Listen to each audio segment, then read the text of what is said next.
श्री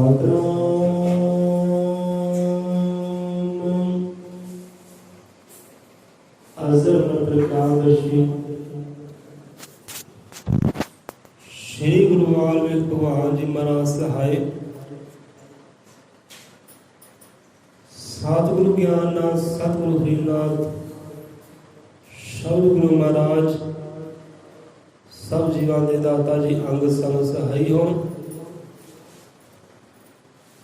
सो सतगुਰਾਂ ਦੇ नाम ਦਾ ਓਟ ਆਸਰਾ ਲੈ ਕੇ ਸੋ ਅੱਜ ਦੀ ਵਿਚਾਰਧਾਰਾ ਆਰੰਭ ਕਰਦੇ ਆ। ਮਹਾਰਾਜ ਕਿਰਪਾ ਕਰੇ ਹਰ ਜੀਵ ਦੇ ਹਿਰਦਿਆਂ ਨੂੰ ਇਕਾਗਰਤਾ ਬਖਸ਼ੀ ਕਰੇ, ਨਾਮ ਸਿਮਰਨ ਦੇ ਭੰਡਾਰੇ ਬਖਸ਼ੀ ਕਰੇ, ਕਮਲ ਚਲਾ ਧਿਆਨ ਬਖਸ਼ੀ ਕਰੇ। बोले 100 रुपए अजरमत त्रिकांत दर्शी सृष्टि करता आदि कवि जगत गुरु वाल्मीकि दयावान जी की जय। सदा ही संत लोग होए वो कथा कहानी शुरू करिए। पहला आप पूछते हैं कि भाई तुसी सुख चाहते हो, आनंद चाहते हो कि जीवन अंदर आनंद ही आनंद होवे, खुशियां ही खुशियां होण, कोई विपता संकट होवे ना, चाहते हो इस? ठीक है, हाँ जी की आवाज़ आ गई। हर कोई सुख चाहता है, आनंद चाहता है कि जीवन अंदर आनंद होवे, सुख होवे। ये सवाल क्यों किया? क्योंकि तेरा ध्यान जो ना इधर हो जाए। हमें कितना खुशियां हासिल करना, कितना आनंद जीवन आ जाए, तुहाडा ध्यान सुरत इधर हो जाए। तां करके सवाल पहला किया। हुण ध्यान करियो, गौर करियो, समझियो। संत लोग होए हुण एक कहानी महात्मा बुद्ध दी भी है ते कहानी संत विवेकानंद दी भी है, होरनां संतां दी हो सकती है। सब संत का जिक्र करांगे।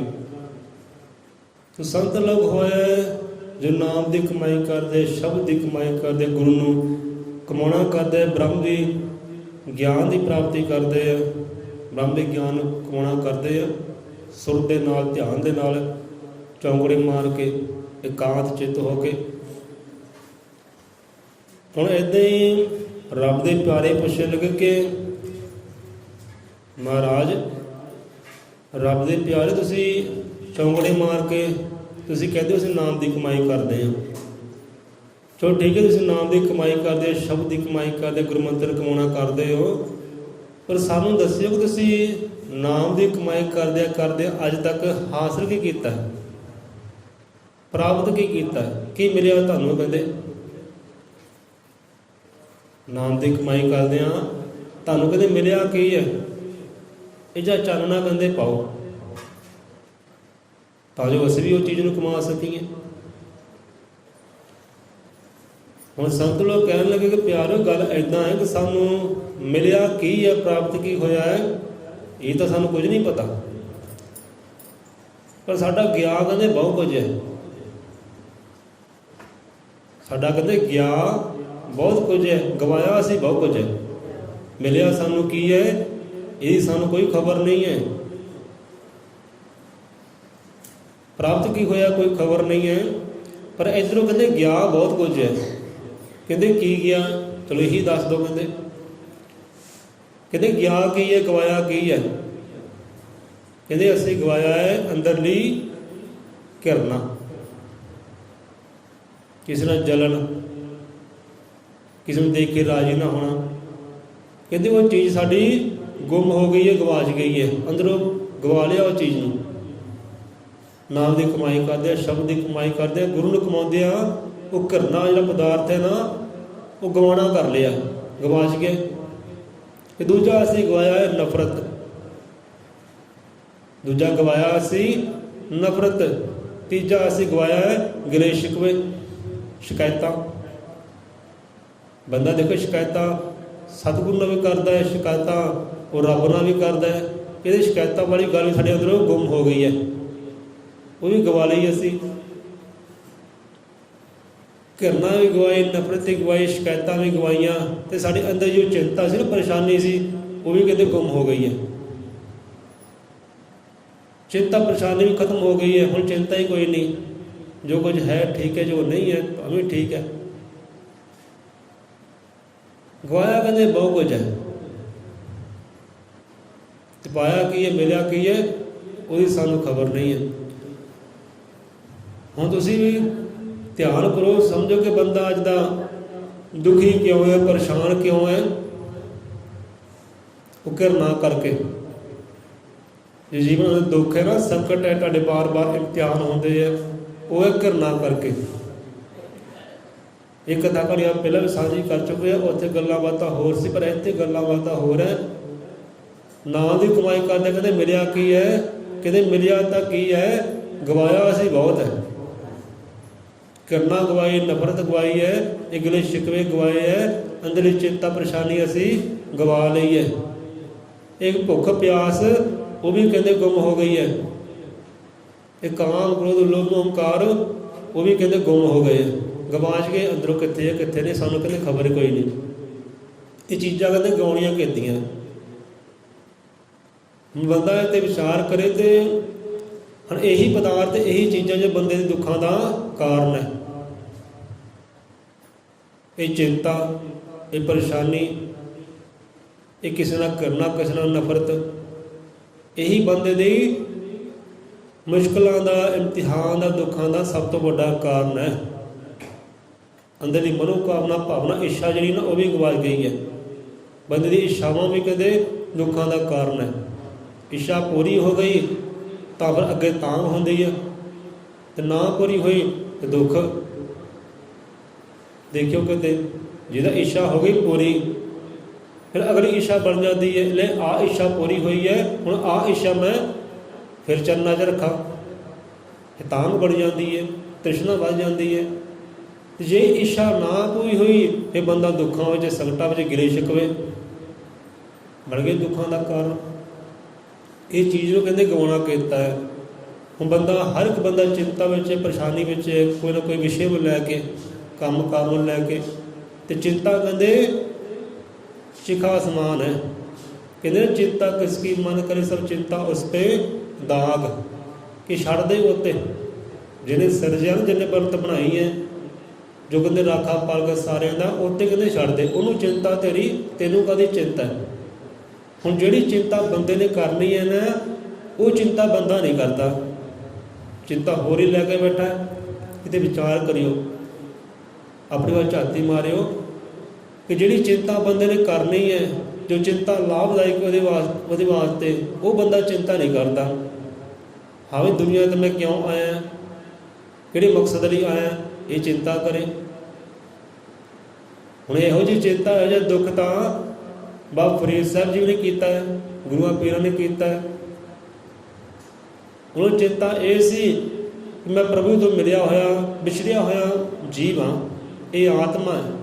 ਫਰੀਦ ਸਾਹਿਬ ਕਹਿੰਦੇ ਹੈ ਕਿ ਪਰਮਾਤਮਾ, ਮੈਂ ਤੇਰੀ ਆਤਮਾ ਹੈ, ਤੇ ਤੂੰ ਵਿਛੜੀ ਹਾਂ, ਚਿੰਤਾ ਵਿੱਚ ਹੈ, ਦੁੱਖਾਂ ਵਿੱਚ ਹੈ, ਇਸ ਕਰਕੇ ਕਿ ਮੇਲ ਮਿਲਾਪ ਕਦੋਂ ਹੋਏਗਾ, ਕਿ ਮੈਨੂੰ ਤਾਂ ਦੁੱਖ ਇਹੀ ਖਾਈ ਜਾਂਦਾ, ਇਹੀ ਸਤਾਈ ਜਾਂਦਾ ਹੈ ਕਿ ਆਪਣਾ ਮੇਲ ਮਿਲਾਪ ਕਦੋਂ ਹੋਏਗਾ। ਇਹੀ ਦੁੱਖ ਹੈ, ਇਹੀ ਕਹਿੰਦੇ ਚਿੰਤਾ ਹੈ। ਲੋਕਾਂ ਨੂੰ ਕੋਈ ਚਿੰਤਾ ਹੈ, ਲੋਕਾਂ ਨੂੰ ਕੋਈ ਦੁੱਖ ਹੈ, ਕੋਈ ਪਰੇਸ਼ਾਨੀ ਹੈ। ਮੈਨੂੰ ਤਾਂ ਕਹਿੰਦੇ ਪਰੇਸ਼ਾਨੀ ਇਹੀ ਹੈ, ਚਿੰਤਾ ਇਹ ਹੈ, ਦੁੱਖ ਇਹ ਹੈ ਕਿ ਤੇਰਾ ਮੇਰਾ ਮੇਲ ਮਿਲਾਪ ਕਦੋਂ ਹੋਏਗਾ, ਮੇਰਾ ਜੀਵਨ ਸੰਪੂਰਨ ਕਹਿੰਦੇ ਕਦੋਂ ਹੋਏਗਾ, ਅਜੇ ਮੈਂ ਅਧੂਰਾ ਹੈ। ਤੇ ਬੰਦਾ ਇਹ ਚਿੰਤਾ ਤਾਂ ਜਿਹੜੀ ਕਰਨ ਵਾਲੀ ਹੈ, ਹੋਰ ਹੀ ਚਿੰਤਾ ਲੈ ਕੇ ਬੈਠਾ, ਜੋ ਦੁੱਖਾਂ ਦਾ ਕਾਰਨ ਹੈ। ਦੁਨੀਆ 'ਤੇ ਕਿਉਂ ਆਇਆ, ਕਾਹਦੇ ਵਾਸਤੇ ਆਇਆ, ਜੀਵਨ ਕਿੱਦਾਂ ਸੰਪੂਰਨ ਹੋਣਾ, ਕਿੱਦਾਂ ਮੁਕਤੀ ਨੂੰ ਪਾਉਣਾ, ਕਿੱਦਾਂ ਉਹਦੇ ਵਿੱਚ ਲੀਨ ਹੋਣਾ ਹੈ, ਇਹ ਨਹੀਂ ਬੰਦਾ ਚਿੰਤਾ ਕਰਦਾ। ਜਿਹੜੀ ਚਿੰਤਾ ਕਰਨ ਵਾਲੀ ਹੈ, ਸੋ ਹੋਰ ਹੀ ਚਿੰਤਾ ਲੈ ਕੇ ਬੈਠਾ। ਇੱਥੇ ਬਾਣੀ ਕਹਿੰਦੀ ਹੈ, ਚਿੰਤਾ ਕਿਸ ਕੀ ਮਨ ਕਰੇ, ਸਭ ਚਿੰਤਾ ਉਸ 'ਤੇ ਦਾਗ, ਉੱਤੇ ਕਹਿੰਦੇ ਛੱਡ ਦੇ, ਤੈਨੂੰ ਕੀ ਲੋੜ ਚਿੰਤਾ ਕਰਨ ਦੀ। ਹੁਣ ਮਾਈ ਬਾਪ ਵੀ ਕਹਿੰਦਾ ਕਿ ਲੈ ਬੱਚਾ ਤੂੰ ਪੜ੍ਹ ਲਿਖ, ਚੰਗਾ ਬਣ, ਚੜ੍ਹਦੀ ਕਲਾ ਵੱਲ ਜਾ, ਤੇ ਜਿੰਨੀਆਂ ਪਰੇਸ਼ਾਨੀਆਂ ਉਹ ਸਾਡੇ 'ਤੇ ਛੱਡ ਦੇ। ਕਹਿੰਦੇ ਨੇ ਜੇ ਕਈਆਂ ਨੇ ਬਾਈਕ 'ਤੇ, ਗੱਡੀਆਂ 'ਤੇ ਲਿਖਿਆ ਹੁੰਦਾ, ਬਾਪੂ ਕਹਿੰਦਾ ਟੈਨਸ਼ਨ ਨਹੀਂ ਲੈਣੀ। ਪੜ੍ਹਿਆ ਹੋਣਾ ਆਪਣੇ ਕਿਤੇ ਲਿਖਿਆ ਹੁੰਦਾ ਕਿ ਬਾਪੂ ਕਹਿੰਦਾ ਟੈਨਸ਼ਨ ਨਹੀਂ ਲੈਣੀ, ਟੈਨਸ਼ਨ ਚਿੰਤਾ ਨਹੀਂ ਲੈਣੀ ਪਈ, ਤੂੰ ਪਰੇਸ਼ਾਨੀ ਕੋਈ ਨਹੀਂ ਲੈਣੀ। ਪਰੇਸ਼ਾਨੀ ਦਿਮਾਗ 'ਤੇ ਪਾਉਣੀ ਨਹੀਂ ਕਿ ਪਰੇਸ਼ਾਨੀ ਵਾਸਤੇ ਬਾਪੂ ਬੈਠਾ, ਮਾਈ ਬਾਪ ਬੈਠਾ ਪਰੇਸ਼ਾਨੀ ਵਾਸਤੇ, ਤੈਨੂੰ ਕੀ ਪਰੇਸ਼ਾਨੀ। ਤੂੰ ਜਿਹੜਾ ਕਾਰਜ ਕਰਨਾ ਹੈ ਉਹ ਕਾਰਜ ਕਹਿੰਦੇ ਕਰ, ਪੜ੍ਹ ਲਿਖ ਚੰਗਾ ਬਣ। ਅਤੇ ਪਰਮਾਤਮਾ ਵੀ ਇਹੀ ਕਹਿੰਦਾ ਹੈ, ਪਰਮਾਤਮਾ ਜੀਵਨ ਇਹੀ ਕਹਿੰਦਾ ਕਿ ਬੱਚਾ ਤੂੰ ਚਿੰਤਾ ਮੇਰੇ 'ਤੇ ਛੱਡ ਦੇ, ਤੂੰ ਆਪਣਾ ਕਾਰਜ ਕਰ, ਆਪਣਾ ਧਰਮ ਭਗਾ। ਜਿਹੜਾ ਤੇਰਾ ਧਰਮ ਬਣਦਾ, ਜਿਹੜਾ ਕਰਮ ਬਣਦਾ, ਜੋ ਦੁਨੀਆ ਉੱਤੇ ਕਰਨ ਵਾਸਤੇ ਆਇਆ, ਜੋ ਨੇਕੀਆਂ ਕਮਾਉਣ ਵਾਸਤੇ ਆਇਆ, ਤੂੰ ਨੇਕੀਆਂ ਕਮਾ, ਬਾਕੀ ਚਿੰਤਾ ਮੇਰੇ 'ਤੇ ਛੱਡ ਦੇ। ਅਤੇ ਗੁਰੂ ਮਹਾਰਾਜ ਇਹੀ ਸਮਝਾਉਂਦੇ ਹੈ, ਚਿੰਤਾ ਕਿਸਕੀ ਮਨ ਕਰੇ ਸਭ ਚਿੰਤਾ ਉਸ ਪੇ ਦਾਗ, ਮੁਰਦੋ ਕੋ ਜੋ ਦੇ ਲੱਕੜ ਕੱਪੜ ਆਗ।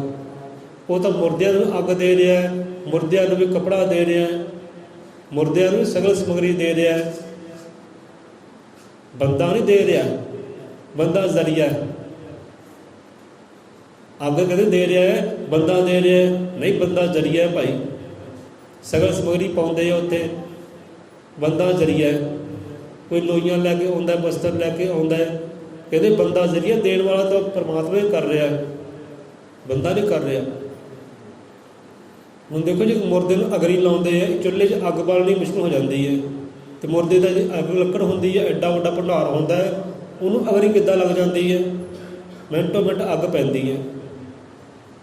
ਰੱਬ ਦੀ ਕਰਨੀ, ਉਹਦੀ ਕਲਾ ਹੈ ਭਾਈ, ਉਹਦੀ ਮਰਜ਼ੀ ਹੈ, ਉਹਦੇ ਰੰਗ ਹੈ। ਮੁਰਦ ਕੋਈ ਦੇ ਜੋ ਲੱਕੜ ਕੱਪੜ ਆਗ। ਉਹ ਮੁਰਦਿਆਂ ਦੀ ਵੀ ਚਿੰਤਾ ਕਰਦਾ, ਤੂੰ ਕਾਹਦੀ ਚਿੰਤਾ ਕਰਦਾ, ਤੂੰ ਚਿੰਤਾ ਉਹਦੇ ਛੱਡ ਦੇ। ਸਾਡੇ ਸਾਰੇ ਦੁੱਖਾਂ ਦਾ ਕਾਰਨ ਸਾਡੀਆਂ ਚਿੰਤਾ, ਸਾਡੀਆਂ ਪਰੇਸ਼ਾਨੀਆਂ। ਹੁਣ ਕਹਿੰਦੇ ਚੀਜ਼ ਗਵਾਚ ਗਈ ਹੈ, ਗੁੰਮ ਹੋ ਗਈ ਹੈ। ਇਹ ਨਫ਼ਰਤ ਹੈ, ਘਿਰਨਾ ਹੈ, ਚਿੰਤਾ ਹੈ, ਪਰੇਸ਼ਾਨੀਆਂ ਹੈ, ਇਹ ਬਾਹਰਲੀ ਭੁੱਖ ਹੈ, ਬਾਹਰਲੀ ਪਿਆਸ ਹੈ, ਇਹ ਕਹਿੰਦੇ ਮੁੱਕ ਗਈ ਹੈ। ਹੁਣ ਪਿੱਛੇ ਕੀ ਰਹਿ ਗਿਆ। ਹੁਣ ਜਿਹੜੀ ਪਦਾਰਥ ਦੁੱਖਾਂ ਦਾ ਕਾਰਨ ਹੈ, ਉਹ ਦੁੱਖਾਂ ਦਾ ਕਾਰਨ ਹੀ ਕਹਿੰਦੇ ਮੁੱਕ ਗਿਆ ਹੈ, ਗਵਾਚ ਗਿਆ, ਗੁੰਮ ਹੋ ਗਿਆ। ਪਿੱਛੇ ਹੁਣ ਕੀ ਰਹਿ ਗਿਆ, ਤੁਸੀਂ ਜਵਾਬ ਦੇ ਪਿੱਛੇ ਕੀ ਰਹਿ ਗਿਆ। ਹੁਣ ਜਿਹੜੇ ਦੁੱਖਾਂ ਦੇ ਜਿਹੜੀ ਚੀਜ਼ਾਂ, ਜਿਹੜੇ ਪਦਾਰਥ ਦੁੱਖਾਂ ਦਾ ਕਾਰਨ ਸੀ ਨਾ, ਉਹ ਤਾਂ ਹੋ ਗਏ ਗੁੰਮ, ਉਹ ਤਾਂ ਗਏ ਗਵਾਚ। ਨਾਮ ਦੀ ਕਮਾਈ ਕਰਦੇ ਹਾਂ, ਸਿਮਰਨ ਦੀ ਕਮਾਈ ਕਰਦੇ ਹਾਂ, ਸ਼ਬਦ ਦੀ ਕਮਾਈ ਕਰਦੇ, ਗੁਰੂ ਦੀ ਕਮਾਈ ਕਰਦੇ ਹਾਂ। ਜੋ ਦੁੱਖਾਂ ਦਾ ਕਾਰਨ ਹੈ ਨਾ, ਚਿੰਤਾ ਹੈ, ਪਰੇਸ਼ਾਨੀ ਹੈ, ਨਫ਼ਰਤ ਹੈ, ਘਿਰਨਾ ਹੈ, ਕਾਮ ਹੈ, ਕ੍ਰੋਧ ਹੈ, ਲੋਭ, ਹੰਕਾਰ, ਜੋ ਵਾਸਨਾ ਹੈ, ਜੋ ਭੁੱਖ ਪਿਆਸ ਹੈ, ਉਹ ਕਹਿੰਦੇ ਹੋ ਗਏ ਖਤਮ, ਮੁੱਕ ਗਈ, ਗਵਾ ਲਈ ਅਸੀਂ, ਕਹਿੰਦੇ ਗੁੰਮ ਹੋ ਗਈ ਸਾਡੇ ਅੰਦਰੋਂ। ਹੁਣ ਪਿੱਛੇ ਕੀ ਰਹਿ ਗਿਆ। ਦੁੱਖਾਂ ਦਾ ਕਾਰਨ ਹੀ ਖਤਮ ਹੋ ਗਿਆ, ਤੇ ਪਿੱਛੇ ਕੀ ਰਹਿ ਗਿਆ, ਉਹ ਪਰਮ ਸੁੱਖ। ਪਿੱਛੇ ਰਹਿ ਗਿਆ ਪਰਮ ਸੁੱਖ, ਪਿੱਛੇ ਰਹਿ ਗਿਆ ਪਰਮ ਆਨੰਦ, ਪਿੱਛੇ ਰਹਿ ਗਿਆ ਪਰਮਾਨੰਦ। ਪਰਮ ਸੁੱਖ ਦਾ ਦਾਤਾ ਉਹ ਈਸ਼ਵਰ ਕਹਿੰਦੇ ਰਹਿ ਗਿਆ, ਬਾਕੀ ਸਾਰੇ ਗੁੰਮ ਹੋ ਗਏ। ਇਹ ਆ ਵਿਚਲਾ ਰਾਜ। ਇਸ ਕਰਕੇ ਕਹਿੰਦੇ ਅਸੀਂ ਨਾਮ ਦੀ ਕਮਾਈ ਕਰਦੇ ਹਾਂ, ਸ਼ਬਦ ਦੀ ਕਮਾਈ ਕਰਦੇ ਹਾਂ, ਗੁਰੂ ਨੂੰ ਕਮਾਉਣਾ ਕਰਦੇ ਹਾਂ। ਜੋ ਦੁੱਖਾਂ ਦਾ ਕਾਰਨ ਸੀ ਉਹੀ ਸਾਰੇ ਗੁੰਮ ਹੋ ਗਏ, ਤੇ ਪਿੱਛੇ ਰਹਿ ਗਿਆ ਹੁਣ ਸੁੱਖ, ਪਿੱਛੇ ਰਹਿ ਗਿਆ ਆਨੰਦ। ਹੁਣ ਸੰਤਾਂ ਦੇ ਦੁੱਖ ਆਏ, ਕਸ਼ਟ ਆਏ, ਤਾਂ ਵੀ ਉਹੀ ਰੰਗ ਹੈ। ਜੇ ਕਿਤੇ ਖੁਸ਼ੀਆਂ ਆ ਗਈਆਂ ਤਾਂ ਵੀ ਉਹੀ ਰੰਗ ਹੈ, ਕੋਈ ਫਰਕ ਹੀ ਨਹੀਂ ਉਹਨਾਂ ਦੇ ਦੇਹੀ 'ਤੇ, ਮਨ 'ਤੇ। ਮੁਕਤ ਹੋ ਗਏ ਅਜੂੰਦੇ ਜੀ। ਸੋ ਤੁਸੀਂ ਵੀ ਪਿਆਰਿਓ ਇਹ ਕਰੋ। ਇੱਕ ਤਾਂ ਘਰ ਸਾਨੂੰ ਇਹੀ ਸਿੱਖਿਆ ਮਿਲਦੀ ਹੈ, ਕਿੱਦਾਂ ਸੁੱਖਾਂ ਨੂੰ ਪਾਉਣਾ ਹੈ। ਨਾਮ ਦੀ ਕਮਾਈ ਕਰਦੇ ਹਾਂ, ਸਾਰੇ ਸੁੱਖ ਅੰਦਰ ਆ ਜਾਂਦੇ ਆ। ਜਿਹੜੇ ਦੁੱਖਾਂ ਦਾ ਕਾਰਨ ਹੈ ਉਹੀ ਅੰਦਰ ਗੁੰਮ ਹੋ ਗਏ, ਪਿੱਛੇ ਆਪ ਹੀ ਸੁੱਖ ਰਹਿ ਗਿਆ। ਆਪ ਹੀ ਜੀਵਨ 'ਚ ਸੁੱਖ ਹੈ, ਆਨੰਦ ਹੈ। ਕਿਸੇ ਨਾਲ ਨਫ਼ਰਤ ਕਰਨੀ ਹੈ, ਉਹ ਦੁੱਖਾਂ ਦਾ ਕਾਰਨ ਹੈ। ਕਿਸੇ ਨਾਲ ਘਿਰਣਾ ਕਰਨੀ ਹੈ, ਉਹ ਦੁੱਖਾਂ ਦਾ ਕਾਰਨ ਹੈ। ਕਿਸੇ ਦੀ ਨਿੰਦਿਆ ਚੁਗਲੀ ਕਰਨੀ ਹੈ, ਉਹ ਦੁੱਖਾਂ ਦਾ ਕਾਰਨ ਹੈ। ਕਿਸੇ ਦੇ ਪਰਦੇ ਚੱਕੜੇ ਹੈ, ਦੁੱਖਾਂ ਦਾ ਕਾਰਨ ਬਣਦੇ। ਪਰਦੇ ਕੱਜ ਲੈਣੇ ਹੈ, ਉਹ ਸੁੱਖਾਂ ਦਾ ਕਾਰਨ ਬਣ ਜਾਂਦਾ। ਕਰਿਓ ਵਿਚਾਰ ਕਿਤੇ। ਕਿਸੇ ਧੀ ਧਿਆਨ ਦੇ ਪਰਦੇ ਚੱਕਦੇ ਆ ਨਾ, ਤਾਂ ਸਾਡੇ ਦੁੱਖ ਝੋਲੀ ਪੈਂਦੇ ਆ, ਪਾਪਾਂ ਦੇ ਭਾਰ ਸਾਡੇ ਸਿਰ 'ਤੇ ਆਉਂਦੇ ਆ। ਜੇ ਕਿਸੇ ਦੇ ਪਰਦੇ ਕੱਜ ਲੈਂਦੇ ਆ ਤਾਂ ਸਾਡਾ ਹਿਰਦਾ ਵੀ ਸੁੱਖਮਈ, ਆਨੰਦ ਵੀ ਬਣ ਜਾਂਦਾ ਹੈ। ਕਹਿੰਦੇ ਚੀਜ਼ ਹੀ ਗੁੰਮ ਹੋ ਗਈ ਹੈ, ਹੁਣ ਪਿੱਛੇ ਕੀ ਰਹਿ ਗਿਆ, ਸੁੱਖ, ਆਨੰਦ। ਸੋ ਇਹ ਕੰਮ ਭਾਈ ਤੁਸੀਂ ਵੀ ਕਰ ਲਓ। ਅੰਦਰ ਨਫ਼ਰਤ ਨੂੰ ਪਰੇ ਕਰ ਲਓ, ਘਿਰਨਾ ਨੂੰ ਪਰੇ ਕਰ ਲਓ, ਜਲ ਨੂੰ ਪਰੇ ਕਰ ਲਓ, ਨਿੰਦਿਆ ਚੁਗਲੀ ਨੂੰ ਪਰੇ ਕਰ ਲਓ, ਤਾਂ ਆਪੇ ਪਿੱਛੇ ਸੁੱਖੀ ਸੁੱਖ, ਆਨੰਦ ਹੀ ਆਨੰਦ ਹੈ। ਸੋ ਇੱਦਾਂ ਸਮਝਾਉਂਦੇ ਸੰਤ ਮਹਾਂਪੁਰਖ। ਕਹਿੰਦੇ ਭਾਈ ਮਿਲਿਆ ਕੀ ਹੈ, ਪਰ ਗਵਾਇਆ ਅਸੀਂ ਬਹੁਤ ਕੁਝ ਹੈ। ਜਿਹੜੇ ਦੁੱਖਾਂ ਦੇ ਕਾਰਨ ਬਣਦੇ ਆ ਉਹੀ ਚੀਜ਼ ਗੁੰਮ ਹੋ ਗਈ ਹੈ, ਤੇ ਪਿੱਛੇ ਰਹਿ ਗਿਆ ਪਰਮ ਸੁਖ ਪਰਮਾਨੰਦ। ਹੁਣ ਜਿਹੜੇ ਜੀਵ ਨਾਮ ਦੀ ਕਮਾਈ ਕਰਦੇ ਨਾ ਭਾਈ, ਉਹ ਚੀਜ਼ ਨੂੰ ਇਹ ਸਮਝਣਗੇ, ਦੂਜਾ ਨਹੀਂ ਸਮਝੇਗਾ। ਸਮਾਂ ਦੌੜੀ ਜਾ ਰਿਹਾ ਹੈ, ਸੋਚਿਆ ਸੀ ਛੋਟਾ ਜਿਹਾ ਵਿਚਾਰ ਕਰਾਂਗੇ, ਇੱਥੇ ਹੀ ਖਤਮ ਕਰਾਂਗੇ, ਪਰ ਵਿਚਾਰ ਹੋਰ ਆ ਗਈ ਹੈ ਕਿ ਦੇਖੋ ਜੋ ਨਾਮ ਦੀ ਬੰਦਾ ਕਮਾਈ ਕਰਦਾ, ਸ਼ਬਦ ਨੂੰ ਕਮਾਉਣਾ ਕਰਦਾ ਨਾ, ਉਹਦੇ ਅੰਦਰ ਐਟੋਮੈਟਿਕ ਪ੍ਰੇਮ ਦਾ ਵਾਸਾ ਹੋ ਜਾਂਦਾ ਹੈ। ਐਟੋਮੈਟਿਕ ਉਹਨੂੰ ਮੰਗਣਾ ਨਹੀਂ ਪੈਂਦਾ, ਕੁਝ ਮਿਹਨਤਾਂ ਨਹੀਂ ਕਰਨੀਆਂ ਪੈਂਦੀਆਂ ਕਿ ਮੈਂ ਆ ਵੀ ਕਰਾਂ ਉਹ ਵੀ ਕਰਾਂ, ਮੇਰੇ ਅੰਦਰ ਪ੍ਰੇਮ ਦਾ ਵਾਸਾ ਹੋਵੇ। ਜਿਹੜਾ ਬੰਦਾ ਨਾਮ ਦੀ ਕਮਾਈ ਕਰਦਾ ਨਾ, ਉਹਦੇ ਅੰਦਰ ਆਪਣੇ ਆਪ ਹੀ ਪ੍ਰੇਮ ਦਾ ਵਾਸਾ ਹੋ ਜਾਂਦਾ ਹੈ। ਨਫ਼ਰਤ ਕਰਨਾ ਆਪਣੇ ਆਪ ਹੀ ਉਹਦੀ ਖਤਮ ਹੋ ਜਾਂਦੀ ਹੈ, ਕਿਸੇ ਨਾਲ ਨਫ਼ਰਤ ਕਰਨਾ ਰਹਿ ਨਹੀਂ ਜਾਂਦੀ। ਅੰਦਰ ਪ੍ਰੇਮ ਦਾ ਵਾਸਾ ਹੈ, ਨਾਮ ਦੀ ਕਮਾਈ ਕਰਦੇ ਹਾਂ। ਹੁਣ ਜਿਹੜਾ ਪੱਥਰ ਦਿਲ ਇਨਸਾਨ ਹੈ, ਦਇਆ ਨੂੰ ਕਿਸੇ ਤੇ ਤਰਸ ਨਹੀਂ ਆਉਂਦੀ, ਉਹ ਵੀ ਕਿਤੇ ਨਾਮ ਦੀ ਕਮਾਈ ਕਰੇ, ਉਹ ਪ੍ਰਭੂ ਪਰਮੇਸ਼ਰ ਦਾ ਇੱਕ ਖੁਦਾ ਦਾ ਸਿਮਰਨ ਕਿਤੇ ਕਰੇ ਨਾ, ਉਹਦੇ ਅੰਦਰ ਵੀ ਦਇਆ ਪ੍ਰਗਟ ਹੋ ਜਾਂਦੀ ਹੈ ਆਪਣੇ ਆਪ ਹੀ। ਉਹ ਕਰਨਾ ਦਾ ਸਾਗਰ ਹੋ ਜਾਂਦਾ, ਕਿਸੇ ਨੂੰ ਦੁਖੀ ਪਰੇਸ਼ਾਨ ਦੇਖ ਸਕਦਾ ਹੀ ਨਹੀਂ। ਕਹਿੰਦਾ ਹੈ ਪਰਮਾਤਮਾ ਇਹ ਸਾਰੇ ਦੁੱਖ ਮੈਨੂੰ ਕਹਿੰਦਾ ਦੇ ਦੇ, ਇਹ ਦੇ ਦੇ ਮੈਨੂੰ ਹੁਣ, ਪਰ ਇਹਨਾਂ ਜੀਵਨ ਤੋਂ ਸੁੱਖ ਦੇ ਦੇ। ਉਹਦੇ ਅੰਦਰ ਇਹ ਭਾਵਨਾ ਆ ਜਾਂਦੀ ਹੈ ਨਾਮ ਦੀ ਕਮਾਈ ਕਰਦੇ। ਇੱਦਾਂ ਬਲ ਹੈ ਨਾਮ ਦੀ ਕਮਾਈ ਦੇ ਅੰਦਰ, ਆਪਣੇ ਆਪ ਪ੍ਰੇਮ ਦਾ ਵਾਸਾ ਹੁੰਦਾ ਹੈ, ਆਪਣੇ ਆਪ ਦਇਆ ਦਾ ਵਾਸਾ ਹੁੰਦਾ, ਅਤੇ ਆਪਣੇ ਆਪ ਬੰਦੇ ਨੂੰ ਮੱਤ ਵੀ ਆਉਂਦੀ ਜਾਂਦੀ ਹੈ, ਗਿਆਨ ਵੀ ਆਉਂਦਾ ਜਾਂਦਾ ਹੈ। ਕਿਤਾਬਾਂ ਪੜ੍ਹਨ ਦੀ ਲੋੜ ਵੀ ਨਹੀਂ ਪੈਂਦੀ ਉਹਨੂੰ, ਜਾਂ ਗ੍ਰੰਥ ਪੜ੍ਹ ਲਏ, ਧਾਰਮਿਕ ਗ੍ਰੰਥ ਪੜ੍ਹ ਲਏ, ਧਾਰਮਿਕ ਗਿਆਨ ਦੀਆਂ ਕਿਤਾਬਾਂ ਪੜ੍ਹ ਲਏ, ਉਹਨੂੰ ਕਿਤਾਬਾਂ ਪੜ੍ਹਨ ਦੀ ਵੀ ਲੋੜ ਨਹੀਂ ਹੈ। ਨਹੀਂ ਤਾਂ ਗੁਰੂਆਂ ਦੇ ਜੀਵਨ ਝਾਤੀ ਮਾਰੋ, ਸਤਿਗੁਰੂ ਰਵਿਦਾਸ ਨੇ ਕਿੰਨੀਆਂ ਕਿਤਾਬਾਂ ਪੜ੍ਹੀਆਂ ਭਾਈ, ਉਹਨਾਂ ਨੇ ਕਿੰਨੇ ਗ੍ਰੰਥ ਪੜ੍ਹੇ ਆ ਤਾਂ ਨਹੀਂ। ਸੋ ਗਿਆਨ ਦੇ ਪ੍ਰਕਾਸ਼ ਕੀਤੇ ਉਹਨਾਂ ਨੇ, ਗਿਆਨ ਵੰਡਿਆ, ਉਹਨਾਂ ਦੀ ਬਾਣੀ ਨੂੰ ਜੀਵਨ ਲਿਖਣਾ ਕਬੂਲ ਕਰ ਲਿਆ, ਪਰ ਉਹਨਾਂ ਨੇ ਕੋਈ ਗ੍ਰੰਥ ਪੜ੍ਹਿਆ ਨਹੀਂ ਹੈ। ਸਤਿਗੁਰੂ ਕਬੀਰਦਾਸ ਕਿੰਨੇ ਗ੍ਰੰਥ ਪੜ੍ਹੇ ਆ? ਕੋਈ ਵੀ ਗ੍ਰੰਥ ਨਹੀਂ ਪੜ੍ਹੇ। ਕਿੰਨੀਆਂ ਡਿਗਰੀਆਂ ਕੀਤੀਆਂ? ਕੋਈ ਵੀ ਡਿਗਰੀ ਕੀਤੀ। ਜਾਂ ਸਤਿਗੁਰੂ ਨਾਨਕ ਹੋਏ ਹੈ, ਕਿੰਨੀਆਂ ਡਿਗਰੀਆਂ ਕੀਤੀਆਂ ਉਹਨਾਂ ਨੇ, ਕਿੰਨਾ ਆਖਰੀ ਗਿਆਨ ਪੜ੍ਹਿਆ? ਤੇ ਕੋਈ ਵੀ ਨਹੀਂ। ਤੇ ਗਿਆਨ ਕਿੱਥੋਂ ਆਇਆ? ਉਹ ਨਾਮ ਦੀ ਕਮਾਈ ਕਰਦੇ ਹਾਂ, ਗੁਰੂ ਨੂੰ ਕਮਾਉਂਦੇ ਆ, ਸ਼ਬਦ ਨੂੰ ਕਮਾਉਂਦੇ ਆ। ਬੰਦਾ ਨਾਮ ਦੀ ਕਮਾਈ ਕਰਦਾ, ਆਪਣੇ ਆਪ ਮੱਤ ਵੀ ਆਉਂਦੀ ਹੈ, ਗਿਆਨ ਵੀ ਆਉਂਦਾ ਹੈ, ਪ੍ਰੇਮ ਵੀ ਆਉਂਦਾ ਹੈ, ਅੰਦਰ ਮੁਹੱਬਤ ਵੀ ਆਉਂਦੀ ਹੈ, ਉਹ ਸਾਂਝੀ ਵਾਲਤਾ ਵੀ ਸਾਰਿਆਂ ਨਾਲ ਆਉਂਦੀ ਹੈ ਕਿ ਸਾਰੇ ਮੇਰੇ ਆ ਭਾਈ, ਕੋਈ ਪਰਾਇਆ ਹੈ ਹੀ ਨਹੀਂ। ਮੈਂ ਉਹ ਖੁਦਾ ਦਾ ਹਾਂ, ਉਹ ਪਰਮੇਸ਼ਵਰ ਦਾ, ਅਤੇ ਸਾਰੇ ਪਰਮੇਸ਼ਵਰ ਦੇ ਆ। ਅਤੇ ਜੋ ਪਰਮੇਸ਼ਵਰ ਦਾ ਹੈ ਉਹ ਮੇਰਾ ਹੈ, ਅਤੇ ਫਿਰ ਪਰਾਇਆ ਕਿੱਦਾਂ ਹੋਇਆ? ਮੇਰਾ ਪਰਾਇਆ ਤਾਂ ਕੋਈ ਹੈ ਹੀ ਨਹੀਂ। ਨਫ਼ਰਤ ਕਿਹਦੇ ਨਾਲ ਕਰਾਂ? ਝਗੜਾ ਕਿਹਦੇ ਨਾਲ ਕਰਾਂ? ਆਪਣੇ ਆਪ ਹੁੰਦਾ ਹੈ। ਕਿਤੇ ਬੰਦਾ ਨਾਮ ਦੀ ਕਮਾਈ ਕਰਕੇ ਦੇਖੇ, ਆਪਣੇ ਆਪ ਪ੍ਰੇਮ ਆਏਗਾ, ਆਪਣੇ ਆਪ ਦਇਆ ਅੰਦਰ ਆਏਗੀ, ਆਪਣੇ ਆਪ ਉਹ ਈਸ਼ਵਰ ਵਾਲੇ ਗੁਣ ਵੀ ਆਉਣਗੇ। ਕਿਤੇ ਦੇਖੇ ਬੰਦਾ ਉਹ ਘੰਟਾ 2 ਘੰਟੇ ਚੌਕੜਾ ਤੋਂ ਮਾਰ ਕੇ ਦੇਖੇ, ਦੁਨੀਆ ਨੂੰ ਪਰੇ ਕਰਕੇ ਚਿੱਤਤਾ ਲਗਾ ਕੇ ਦੇਖੇ, ਸ਼ਬਦ ਦੇ ਨਾਲ, ਗੁਰੂ ਦੇ ਨਾਲ ਸਾਰੀਆਂ ਬਰਕਤਾਂ ਆਪਣੇ ਆਪ ਹੀ ਆਉਂਦੀਆਂ। ਇਹ ਗੱਲ ਨੂੰ ਇੱਦਾਂ ਸਮਝੋ ਜਿੱਦਾਂ ਕੋਈ ਬਿਜਲੀ ਦੀ ਤਾਰਾਂ ਹੈ ਨਾ, ਖੰਭੇ ਜਾਂ ਟਾਵਰ, ਜਿੱਦਾਂ ਵੱਡੇ ਵੱਡੇ ਖੰਭੇ ਹੁੰਦੇ, ਜਿਹਨਾਂ ਜਹਾਜ਼ ਕਹਿੰਦੇ ਆ, ਬੱਚੇ ਕਹਿੰਦੇ ਜਹਾਜ਼ ਖੜਾ। ਆਪਣੇ ਵੀ ਰੋਡ ਦੇ ਉੱਪਰ ਖੰਭੇ ਲੱਗੇ ਖੇਤਾਂ ਵਿੱਚ, ਵੱਡੇ ਵੱਡੇ ਜਿਹੜੇ ਹਾਈ ਪਾਵਰ ਵਾਲੇ, ਉਹਨਾਂ ਤਾਰਾਂ ਦੇ ਬੰਦਾ ਥੱਲੇ ਖੜੇ ਹੋ ਜਾਏ ਅਤੇ ਤੁਹਾਨੂੰ ਉੱਥੇ ਤਾਰਾਂ ਦੀ ਛੂਹ ਛਾਂ ਸੁਣਾਈ ਦੇਵੇਗੀ। ਹੁਣ ਤਾਰਾ ਦੇਖੋ ਕਿੱਡੀ ਦੂਰ ਹੈ, ਕਿੱਡੀ ਉਚਾਈ 'ਤੇ ਹੈ, ਖੜੇ ਤੁਸੀਂ ਧਰਤੀ ਦੇ ਉੱਪਰ ਹੈ, ਤੁਹਾਨੂੰ ਤਾਰਾਂ ਦੀ ਛੂਹ ਛਾਂ ਸੁਣਾਈ ਦੇਵੇਗੀ। ਤੁਸੀਂ ਕੀ ਕੀਤਾ? ਥੱਲੇ ਖੜੇ ਹੀ ਹੈ ਨਾ, ਥੱਲੇ ਖੜਿਆਂ ਨੂੰ ਛੂਹ ਛਾਂ ਦੀ ਆਵਾਜ਼ ਆਉਂਦੀ ਹੈ। ਤੁਸੀਂ ਪਾਵਰ ਕੋਈ ਨਹੀਂ ਦੇ ਰਹੇ, ਬਿਜਲੀ ਕੋਈ ਨਹੀਂ ਦੇ ਰਹੇ ਉਸ ਨੂੰ, ਤੁਸੀਂ ਬਿਜਲੀ ਦੇ ਰਹੇ ਹੋ ਤਾਂ ਆਵਾਜ਼ ਆ ਰਹੀ ਹੈ। ਤੁਹਾਨੂੰ ਆਪਣੇ ਆਪ ਤਾਰਾਂ ਦੀ ਛੂਹ ਛਾਂ ਦੀ ਆਵਾਜ਼ ਆਏਗੀ। ਤੁਸੀਂ ਕਰਨਾ ਕੀ? ਇਸ ਥੱਲੇ ਖੜੇ ਹੀ ਹੋਣਾ। ਅਤੇ ਇਹੀ ਕੰਮ ਉੱਧਰ ਹੈ ਕਿ ਤੁਸੀਂ ਕਰਨਾ ਕੀ ਹੈ? ਬਹਿ ਕੇ ਨਾਮ ਸਿਮਰ ਦੀ ਕਮਾਈ ਕਰਨੀ, ਬਾਕੀ ਜੋ ਰਹਿਮਤਾਂ ਬਰਕਤਾਂ ਉਹ ਆਪਣੇ ਆਪ ਹੀ ਆਈ ਜਾਣੀਆਂ। ਅੰਦਰ ਪ੍ਰੇਮ ਵੀ ਆਪਣੇ ਆਪ ਆਉਣਾ ਹੈ, ਦਇਆ ਵੀ ਆਪਣੇ ਆਪ ਆਉਣੀ ਹੈ, ਸਾਂਝੀ ਵਾਲਤਾ, ਪ੍ਰੇਮ ਮੁਹੱਬਤ ਉਹ ਵੀ ਆਪਣੇ ਆਪ ਆਉਣੀ ਹੈ। ਕਿ ਜਿਹੜੀ ਚੀਜ਼ ਆਉਣੀ ਹੈ ਉਹ ਆਈ ਜਾਣੀ ਹੈ, ਅਤੇ ਜਿਹੜੀ ਚੀਜ਼ ਗੁੰਮ ਹੋਣੀ ਹੈ ਨਾ, ਉਹ ਆਪਣੇ ਆਪ ਖਤਮ ਵੀ ਹੋਈ ਜਾਣੀ ਹੈ। ਕਹਿੰਦੇ ਨਾ, ਵਾਹਿਗੁਰੂ ਗੁਰੂ ਮੰਤਰ ਹੈ ਜਪ ਹਉਮੈ ਹੋਏ। ਆਪਣੇ ਆਪ ਉਹ ਹਉਮੈ ਦਾ, ਮੈਂ ਦਾ ਵੀ ਖਾਤਮਾ ਹੁੰਦਾ ਜਾਂਦਾ ਹੈ। ਉਹ ਚੀਜ਼ ਖਤਮ ਹੁੰਦੀ ਜਾਂਦੀ ਜੋ ਸਾਡੇ ਦੁੱਖਾਂ ਦਾ ਕਾਰਨ ਬਣਦੀ। ਹੰਕਾਰ, ਦੇਖੋ ਹੰਕਾਰ ਸਭ ਤੋਂ ਵੱਡਾ ਦੁੱਖਾਂ ਦਾ ਕਾਰਨ ਹੈ। ਤੇ ਨਾਮ ਦੀ ਕਮਾਈ ਕਰਦੇ ਗੁਰੂ ਨੂੰ ਕਮਾਉਂਦੇ ਆ, ਉਹ ਆਪਣੇ ਆਪ ਹੰਕਾਰ ਵੀ ਮੈਂ ਵੀ ਮੁੱਕਦੀ ਜਾਂਦੀ ਹੈ, ਖਤਮ ਹੁੰਦੀ ਜਾਂਦੀ ਹੈ ਆਪਣੇ ਆਪ। ਕੁਝ ਕਰਨ ਦੀ ਲੋੜ ਨਹੀਂ, ਕਰਨਾ ਇੰਨਾ ਹੀ ਕਿ ਬਹਿ ਕੇ ਚੌਕੜਾ ਮਾਰਨਾ, ਸੁਰਤੀ ਲਗਾਉਣੀ ਹੈ ਉੱਧਰ, ਧਿਆਨ ਹੀ ਉੱਧਰ ਜੋੜਨਾ ਬਸ। ਧਿਆਨ ਦੇ ਵਿੱਚ ਸਤਿਗੁਰ ਹੋਵੇ, ਪ੍ਰਮਾਤਮਾ ਹੈ, ਬਸ ਇੰਨਾ ਕਰਮ ਕਰਨਾ ਤੁਸੀਂ ਕਰਨਾ, ਬਾਕੀ ਤਾਂ ਆਪਣੇ ਆਪ ਹੀ ਹੁੰਦਾ ਜਾਣਾ ਹੈ, ਤੁਹਾਨੂੰ ਕੁਝ ਕਰਨ ਦੀ ਲੋੜ ਨਹੀਂ ਹੈ। ਇਹ ਗੱਲ ਇੱਦਾਂ ਸਮਝੋ ਜਿੱਦਾਂ ਕਿਸੇ ਬੰਦੇ ਨੇ ਚਲੋ ਟਾਂਡੇ ਤੋਂ ਹੁਸ਼ਿਆਰਪੁਰ ਜਾਣਾ ਹੈ, ਟਾਂਡੇ ਤੋਂ ਹੁਸ਼ਿਆਰਪੁਰ ਜਾਣਾ ਤਾਂ ਬੰਦਾ ਕਰੇ ਕੀ, ਕਿੱਦਾਂ ਪਹੁੰਚੇ ਉੱਥੇ, ਕਿਹੜੀ ਮਿਹਨਤ ਕਰੇ। ਹੁਣ ਬੰਦੇ ਨੂੰ ਲੋੜ ਹੈ ਕੋਈ ਬੱਸ ਲੈਣ ਦੀ, ਬੱਸ 'ਚ ਟਿਕਟ ਲਈ, ਉਹਦਾ ਕੰਮ ਹੈ ਟਿਕਟ ਲੈਣਾ ਅਤੇ ਬੱਸ ਦੇ ਅੰਦਰ ਬਹਿਣਾ। ਅਤੇ ਇਹ ਗੱਲ ਬਾਬਾ ਫਰੀਦ ਸਾਹਿਬ ਸਮਝਾਉਣਾ ਕਿ ਸਮਝ ਕਰਦੇ ਆ। ਆਪਾਂ ਪਹਿਲਾਂ ਕਥਾ ਕਹਾਣੀ ਸਾਂਝੀ ਕੀਤੀ ਸੀ ਇਹ, ਕਹਿੰਦੇ ਸੰਤਾਂ ਦੀ ਸੰਗਤ ਕਰਨ ਦਾ ਫਾਇਦਾ ਕਹਿੰਦੇ ਕੀ ਹੈ, ਕਿੱਦਾਂ ਬੰਦੇ ਨੂੰ ਸੁੱਖ ਮਿਲਦਾ ਹੈ। ਬੰਦੇ ਨੂੰ ਕੀ ਕਰਨਾ ਪੈਂਦਾ ਹੈ ਕਿ ਭਾਈ ਤੈਨੂੰ ਕਹਿੰਦੇ ਕੁਝ ਨਹੀਂ ਕਰਨਾ ਪੈਣਾ, ਤੂੰ ਤੇਰਾ ਕੰਮ ਬਹਿਣਾ ਹੈ।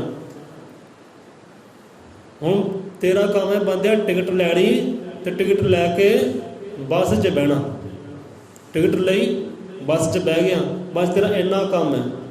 ਬਾਕੀ ਤੇਰੀ ਮੰਜ਼ਿਲ ਹੁਸ਼ਿਆਰਪੁਰ ਹੈ, ਮੰਜ਼ਿਲ ਤੇਰੀ ਅਮਰੀਕਾ ਹੈ, ਉਹ ਤਾਂ ਆਪ ਹੀ ਤੇਰੇ ਮਿਲ ਜਾਣੀ ਹੈ।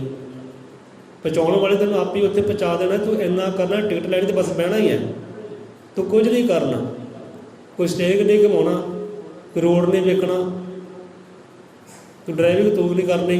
ਹੁਣ ਟਿਕਟ ਲਈ ਬੰਦਾ ਬਹਿ ਗਿਆ ਬੱਸ ਦੇ ਅੰਦਰ ਅਤੇ ਬਾਕੀ ਸਾਰਾ ਕੰਮ ਡਰਾਈਵਰ ਦਾ, ਕਿੱਥੇ ਬੱਸ ਰੁਕਣੀ ਹੈ, ਕਦੋਂ ਚਲਾਉਣੀ ਹੈ, ਕਿਤੇ ਸਪੀਡ ਸਲੋ ਕਰਨੀ ਹੈ, ਕਿਤੇ ਸਪੀਡ ਹਾਈ ਕਰਨੀ ਹੈ, ਖੱਡਾ ਆ ਗਿਆ ਕਿੱਦਾਂ ਬਚਾਉਣਾ ਹੈ, ਮੋੜ ਆ ਗਿਆ ਕਿੱਦਾਂ ਮੋੜਨੀ ਹੈ, ਉਹ ਚਿੰਤਾ ਤੈਨੂੰ ਸੋਹਰੀ ਹੈ। ਤੂੰ ਤਾਂ ਕੰਮ ਕਰਨਾ, ਟਿਕਟ ਲੈਣੀ, ਬਸ ਬਹਿਣਾ ਹੀ ਹੈ ਨਾ, ਬਾਕੀ ਕੰਮ ਆਪੇ ਹੀ ਹੁੰਦਾ ਰਹਿਣਾ। ਹੁਣ ਆ ਗਈ ਤੇਰੀ ਮੰਜ਼ਿਲ, ਲੈ ਭਾਈ ਜਿਹੜੇ ਹੁਸ਼ਿਆਰਪੁਰ ਉਤਰ ਆ, ਹੁਸ਼ਿਆਰਪੁਰ ਉਤਰ ਜੇ ਭਾਈ ਹੁਸ਼ਿਆਰਪੁਰ ਆ ਗਿਆ, ਤੂੰ ਟਿਕਟ ਲੈ ਕੇ ਭਾਵੇਂ ਸੌਂ ਜਾ, ਜਗਾਉਣ ਵਾਲੇ ਦਿਨ ਆਪੇ ਜਗਾ ਵੀ ਦੇਣਾ, ਲੈ ਭਾਈ ਤੇਰੀ ਮੰਜ਼ਿਲ ਆ ਗਈ ਚੱਲ ਉਤਰ। ਹੁੰਦੀ ਕਿ ਨਹੀਂ ਹੁੰਦੀ ਇੱਦਾਂ ਕਿ ਬੀਬੀਆਂ ਸੌਂ ਜਾਂਦੀਆਂ, ਬੰਦੇ ਵੀ ਸੌਂ ਜਾਂਦੇ ਆ, ਅਤੇ ਬੰਦਾ ਹੁੰਦਾ ਜੋ ਟਿਕਟਾਂ ਕੱਢਦਾ ਹੈ, ਉਹ ਕਹਿੰਦਾ ਲੈ ਭਾਈ ਫਲਾਣਾ ਅੱਡਾ ਆ ਗਿਆ, ਉਤਰੋ ਜਿਹਨੇ ਉਤਰਨਾ, ਫਲਾਣਾ ਸ਼ਹਿਰ ਆ ਗਿਆ, ਉਤਰੋ ਜਿਹਨੇ ਉਤਰਨਾ। ਕਿ ਤੁਸੀਂ ਕੀ ਕੀਤਾ, ਤੁਸੀਂ ਕੀਤਾ ਕੀ ਹੈ, ਟਿਕਟ ਲਈ ਬਸ ਬੈਠੇ ਹੀ ਹੈ, ਬਾਕੀ ਸਾਰਾ ਕੰਮ ਤਾਂ ਆਪ ਹੀ ਹੋ ਰਿਹਾ, ਕਰਨ ਵਾਲਾ ਕਰੀ ਜਾ ਰਿਹਾ। ਸੋ ਇਹੀ ਗੱਲ ਹੈ, ਨਾਮ ਸਿਮਰਨ ਦੀ ਗੱਲ ਹੈ। ਤੁਸੀਂ ਨਾਮ ਦੀ ਕਮਾਈ ਕਰਨੀ, ਗੁਰੂ ਨੂੰ ਕਮਾਉਣਾ ਕਰਨਾ, ਸ਼ਬਦ ਨੂੰ ਕਮਾਉਣਾ ਕਰਨਾ, ਧਿਆਨ ਜੋੜਨਾ, ਸੁਰਤ ਲਗਾਉਣੀ ਹੈ ਉਸ ਪਾਸੇ ਵੱਲ, ਅਤੇ ਬਾਕੀ ਕਾਜ ਤਾਂ ਆਪਣੇ ਆਪ ਹੀ ਹੁੰਦੇ ਰਹਿਣੇ ਆ। ਜਿਹੜੀ ਚੀਜ਼ ਆਉਣੀ ਹੈ ਤੁਹਾਡੇ ਲਈ ਚੰਗੀ ਹੈ, ਉਹ ਚੰਗੀਆਂ ਚੀਜ਼ਾਂ ਤੁਹਾਡੇ ਵੱਲ ਆਉਂਦੀਆਂ ਜਾਣੀਆਂ ਅਤੇ ਮੰਦੀਆਂ ਪਰੇ ਹੁੰਦੀ ਜਾਣੀਆਂ ਆਪਣੇ ਆਪ ਹੀ। ਤੁਸੀਂ ਇੰਨਾ ਕਰਮ ਕਰਨਾ, ਨਾਮ ਦੀ ਕਮਾਈ ਕਰਨੀ ਹੈ, ਚੰਗੀ ਚੀਜ਼ ਤੁਹਾਡੇ ਵੱਲ ਆਏਗੀ ਅਤੇ ਮੰਦੀ ਚੀਜ਼ ਆਪਣੇ ਆਪ ਪਰੀ ਹੁੰਦੀ ਜਾਏਗੀ। ਅਤੇ ਮੰਦੀਆਂ ਚੀਜ਼ਾਂ ਹੀ ਪਰੀਆਂ ਹੋ ਗਈਆਂ ਜੋ ਦੁੱਖਾਂ ਦਾ ਕਾਰਨ ਹੈ, ਕਸ਼ਟਾਂ ਦਾ ਕਾਰਨ ਹੈ, ਸਾਡੇ ਬਾਰ-ਬਾਰ ਇਮਤਿਹਾਨ ਹੁੰਦੇ ਹੈ, ਉਹ ਇਮਤਿਹਾਨ ਦਾ ਕਾਰਨ ਹੈ ਮੰਦੀਆਂ ਚੀਜ਼ਾਂ, ਉਹ ਗੁੰਮ ਹੀ ਹੋ ਗਈਆਂ, ਪਰੇ ਹੋ ਗਈਆਂ। ਅਤੇ ਪਿੱਛੇ ਕੀ ਰਹਿ ਗਿਆ, ਸੁੱਖ, ਪਿੱਛੇ ਰਹਿ ਗਿਆ ਆਨੰਦ, ਪਿੱਛੇ ਰਹਿ ਗਿਆ ਉਹ ਰੱਬ, ਉਹ ਖੁਦਾ, ਉਹ ਗੋਡ ਪਰਮੇਸ਼ਰ। ਇਹ ਕਹਿੰਦੇ ਕਾਰਜ ਕਰ ਲਓ ਭਾਈ, ਅਤੇ ਆਨੰਦ ਹੀ ਆਨੰਦ ਹੈ, ਸੁੱਖ ਹੀ ਸੁੱਖ ਹੈ। ਸੋ ਇੱਥੇ ਆਪਾਂ ਫੈਸਲਾ ਦਿੰਦੇ ਹਾਂ ਵਿਸ਼ਰਾਮ, ਆਸ ਕਰਦੇ ਆ ਕਿ ਸਮਝ ਆ ਗਈ ਹੋਵੇ। ਸੰਤਾਂ ਨੂੰ ਕਹਿਣ ਲੱਗੇ ਕਿ ਸੰਤ ਪਿਆਰਿਓ, ਇਹ ਨਾਮ ਦੀ ਕਮਾਈ ਕੀ ਕਰਦੇ ਆ, ਕਿਉਂ ਕਰਦੇ ਨਾਮ ਦੀ ਕਮਾਈ, ਤੁਹਾਨੂੰ ਮਿਲਿਆ ਕਹਿੰਦੇ ਕੀ ਹੈ। ਕਹਿੰਦੇ ਮਿਲਿਆ ਤਾਂ ਸਾਨੂੰ ਪਤਾ ਨਹੀਂ ਕੀ ਮਿਲਿਆ ਹੈ, ਪਰ ਸਾਡਾ ਗਿਆਨ ਬਹੁਤ ਕੁਝ ਹੈ, ਗਵਾਇਆ ਅਸੀਂ ਬਹੁਤ ਕੁਝ ਹੈ। ਨਫ਼ਰਤ ਗਵਾ ਲਈ, ਘਰਨਾ ਗਵਾ ਲਈ, ਹੰਕਾਰ ਗਵਾ ਲਿਆ, ਸ਼ਿਕਾਇਤਾਂ ਗਵਾ ਲਈਆਂ ਜੋ ਰੱਬ ਨਾਲ ਕਰਦੇ ਹਾਂ, ਚਿੰਤਾ ਗਵਾ ਲਈ। ਅਤੇ ਇਹੀ ਪਦਾਰਥ, ਇਹੀ ਗੱਲਾਂ ਬਾਤਾਂ ਦੁੱਖਾਂ ਦਾ ਕਾਰਨ ਹੈ। ਇਹ ਗੱਲਾਂ ਬਾਤਾਂ ਮੁੱਕ ਗਈਆਂ, ਪਿੱਛੇ ਰਹਿ ਗਿਆ ਸੁੱਖ, ਪਿੱਛੇ ਰਹਿ ਗਿਆ ਆਨੰਦ। ਆਪਣੇ ਆਪ ਤੁਹਾਨੂੰ ਉਹ ਚੀਜ਼ਾਂ ਦੀ ਪ੍ਰਾਪਤੀ ਹੋਏਗੀ ਜੋ ਤੁਹਾਡੇ ਵਾਸਤੇ ਚੰਗੀਆਂ ਹੈ। ਤੁਹਾਡੇ ਵਾਸਤੇ ਪ੍ਰੇਮ ਚੰਗਾ ਹੈ, ਪ੍ਰੇਮ ਆਪਣੇ ਆਪ ਆਏਗਾ। ਤੁਹਾਡੇ ਵਾਸਤੇ ਸਾਂਝੀ ਵਾਲਤਾ ਚੰਗੀ ਹੈ, ਉਹ ਆਪਣੀ ਆਪ ਆਏਗੀ।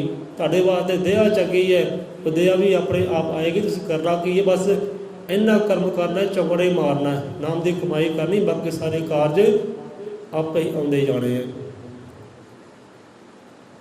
ਚੰਗੀਆਂ ਚੀਜ਼ਾਂ ਆਪਣੇ ਆਉਣੀਆਂ ਅਤੇ ਮੰਦੀਆਂ ਆਪਣੇ ਪਰੇ ਹੁੰਦੀ ਜਾਣੀਆਂ। ਹੁਣ ਇੱਥੇ ਸਾਨੂੰ ਵਿਚਾਰ ਹੋਰ ਆ ਰਹੇ ਹੈ, ਪਰ ਇੱਥੇ ਹੀ ਵਿਸ਼ਰਾਮ ਲੈਂਦੇ ਹਾਂ। ਹੁਣ ਦੇਖੋ ਕਿੱਦਾਂ ਦੀ ਕਥਾ ਕਹਾਣੀ ਹੈ, ਜੋ ਬੰਦੇ ਲਈ ਚੰਗਾ ਹੈ ਬੰਦਾ ਚੰਗੇ ਨੂੰ ਗ੍ਰਹਿਣ ਨਹੀਂ ਕਰਦਾ, ਬੰਦੇ ਨੇ ਕਰਨਾ ਮੰਦੇ ਨੂੰ ਗ੍ਰਹਿਣ। ਜਿੱਦਾਂ ਮੰਦਾ ਹੁੰਦਾ ਨਾ ਉੱਦਾਂ ਦੌੜਾ ਬੰਦੇ ਦੀਆਂ ਦੇਖਿਓ ਕਿਤੇ। ਜਿੱਦਾਂ ਮੰਦਾ ਹੋ ਰਿਹਾ ਨਾ, ਜੋ ਸਾਡੇ ਦੁੱਖਾਂ ਦਾ ਕਾਰਨ ਹੈ, ਬੰਦਾ ਦੁੱਖਾਂ ਦੇ ਕਾਰਨ ਵੱਲ ਨੂੰ ਭੱਜਦਾ। ਜੋ ਸੁੱਖਾਂ ਦਾ ਕਾਰਨ ਹੈ ਨਾ ਉੱਧਰ ਨੂੰ ਬੰਦਾ ਨਹੀਂ ਭੱਜਦਾ। ਜੋ ਬੰਦੇ ਵਾਸਤੇ ਚੰਗਾ ਹੈ ਉਹ ਚੰਗੇ ਵੱਲ ਤਾਂ ਦੌੜ ਹੀ ਹੈ ਨਹੀਂ, ਅਤੇ ਜੋ ਬੰਦੇ ਵਾਸਤੇ ਮੰਦਾ ਹੈ ਮੰਦੇ ਵੱਲ ਦੌੜਾਂ ਸਾਰਿਆਂ ਦੀਆਂ, ਅਤੇ ਸੁੱਖ ਕਿੱਦਾਂ ਆਵੇ। ਅਤੇ ਜੇ ਇਹੀ ਗੱਲ ਆਪਾਂ ਪੰਛੀਆਂ ਵੱਲ ਲਾ ਲਈਏ, ਜਾਨਵਰਾਂ ਵੱਲ ਲਾ ਲਈਏ, ਉਹ ਸਾਡੇ ਨਾਲੋਂ ਕਿਤੇ ਚੰਗੇ ਆ, ਬੰਦੇ ਨਾਲੋਂ ਚੰਗੇ ਆ ਕਿਤੇ। ਕਿਉਂਕਿ ਪੰਛੀ ਹੈ, ਪੰਛੀ ਉਹੀ ਖਾਏਗਾ ਜੋ ਉਹਦੇ ਵਾਸਤੇ ਚੰਗਾ ਹੈ। ਜਾਨਵਰ ਹੈ ਉਹੀ ਖਾਏਗਾ ਉਹੀ ਪੀਏਗਾ ਜੋ ਉਹਦੇ ਵਾਸਤੇ ਚੰਗਾ ਹੈ। ਅਤੇ ਬੰਦੇ ਦੇ ਸੁਭਾਅ ਹੀ ਹੈ ਨਹੀਂ। ਬੰਦੇ ਨੇ ਉਹ ਚੀਜ਼ ਖਾਣੀ ਹੈ ਜੋ ਉਹਦੇ ਵਾਸਤੇ ਮੰਦੀ ਹੈ, ਜੋ ਉਹ ਚੀਜ਼ ਪੀਣੀ ਹੈ ਉਹਨੇ ਜੋ ਉਹਦੇ ਵਾਸਤੇ ਮੰਦੀ ਹੈ। ਅਤੇ ਜਿਹੜੀ ਚੀਜ਼ ਚੰਗੀ ਹੈ, ਚੰਗੀਆਂ ਵੱਲ ਤਾਂ ਉਹ ਹੀ ਹੈ ਨਹੀਂ, ਚੰਗੇ ਵੱਲ ਤਾਂ ਦੌੜ ਹੀ ਹੈ ਨਹੀਂ। ਸੋ ਨਾਮ ਸਿਮਰਨ ਸਾਰਿਆਂ ਵਾਸਤੇ ਚੰਗਾ ਹੈ, ਇਹਦੇ ਵਿੱਚ ਸਾਰਿਆਂ ਦਾ ਭਲਾ ਹੈ।